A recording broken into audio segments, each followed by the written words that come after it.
Hello everyone, সবাইকে রমাদান মুবারক। দেখতে দেখতে চলে আসলো রমজান। রমজানের আগে ছোটখাটো কিছু বাজার সদাই ছিল, সেগুলোর জন্য চলে গিয়েছিলাম ইলফুডে। ইলফুডে যাওয়ার পর এই দোকান থেকে এই যে আপনার ভাইয়া খেজুর নিবে, বাসায় এত খেজুর আছে, আগের ব্লগগুলো তো দেখেছেন। তারপরে বলতেছে যে ওর এই 5 কেজি খেজুর না নিলেই নয়। তো একদম আমি হাত দিয়ে টিপে টিপে দেখতেছিলাম, ভালো খেজুরটা নিতে চাচ্ছিলাম। আর এখানে দেখলাম সামুদ্রিক মাছ, কার্ফো মাছ, দেখে মনে হলো নিয়ে নি। ডিমে ভরপুর ছিল কার্ফো মাছটা। এখান থেকে একটা কার্ফো মাছ আমি বেছে নিয়ে নিলাম। এটা বাসায় নিয়ে আজকে রান্না করে খাবো ভাবতেছি। অনেক বাজার সদাই করেছি টুকিটাকি, সেগুলো আপনার সাথে আর শেয়ার করলাম না। জিঞ্জার গার্লিক নিয়ে নিয়েছি। জিঞ্জার গার্লিক গুলো এখন নিজের হাতে করি আমি ব্লেন্ডারে দু পেঁয়াজের রেসিপিটা শেয়ার করবো। কার্ফো মাছটা দেখেন কত সুন্দর, একদম লাল টকটকে ফ্রেশ। লবণ দিয়ে ভালো করে আমি 4-5 বার এটাকে ওয়াশ করে নিয়েছি। এখন এখান থেকে বেছে টুকরোগুলো নিচ্ছি। ভাবলাম আজকে মাথা লেজটা খেয়ে নিই, কারণ এগুলিকে ফ্রিজে রেখে দিলে আসলে অত একটা টেস্ট থাকে না। যেহেতু এটা ফ্রেশ এনেছি, তাই এগুলোকে ফ্রেশই রান্না করব ভাবলাম। তার জন্য এখান থেকে পছন্দ মতো টুকরো নিয়ে নিলাম, ফুটকুটাও নিয়ে নিলাম। এখন সল্ট আর টারমারিক দিয়ে ভালো করে মাছগুলোকে ম্যারিনেশন করে নিব। হাত দিয়ে ভালো করে মাছগুলোর ভিতরে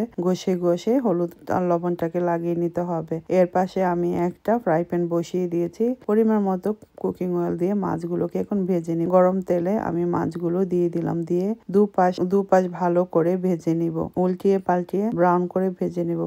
ঠুস করে ফুটে গেল। মাছের মাথাটাও ভালো করে ভেজে নিতে হবে। মাছগুলো তুলে নিলাম। এখন দিয়ে দিলাম পরিমাণ মতো কুকিং অয়েল। এখানে একটা লার্জ সাইজের অনিয়ন চপ করে, অনিয়নটা ভাজা হয়ে গেলে সব স্পাইসি দিয়ে দিলাম। Salt, turmeric powder, coriander powder, cumin powder, chilli powder দিয়ে হট ওয়াটার দিয়ে ভালো করে মশলাটাকে কষিয়ে নিলাম। এখন মাছগুলো দিয়ে দিলাম, দিয়ে ভালো করে কষিয়ে নিব। এপাশ ওপাশ উল্টিয়ে দিলাম, দিয়ে হাফ কাপ হট ওয়াটার দিয়ে মাছগুলোকে ভালো করে, হাফ কাপ হট ওয়াটার দিলে হয়ে যাবে। যেহেতু এটা মাছে দু পেঁয়াজা করব, খুব বেশি ঝোল আমি রাখবো না মাছটার ভিতরে। তো মাছটা দিয়ে ভালো করে আমি 2টা গ্রিন চিলি দিয়ে দিলাম, দিয়ে গ্রিন চিলি গুলো দিয়ে ভালো করে মাছটাকে রান্না করে নিব যতক্ষণ না পর্যন্ত পানিটা শুকাচ্ছে। যখন পানিটা শুকিয়ে যাবে তখন কিছু কোরিয়ান্ডার অবশ্যই দিয়ে দিবেন, এতে করে ফ্লেভারটা খুব সুন্দর আসে। কোরিয়ান্ডারটা দিয়ে ভালো করে মিক্স করে নিব। আর একটু পানিটা শুকিয়ে নিব। যখন তেলটা বের হয়ে যাবে তখনই বুঝতে হবে যে আমার মাছ ভুনাটা হয়ে গেছে। এভাবে করে রান্না করে দেখতে পারেন, খেতে অসম্ভব মজা। কার্ফো মাছের দু পেঁয়াজা প্রথমবার রান্না করেছিলাম, সেই রকম হয়েছিল।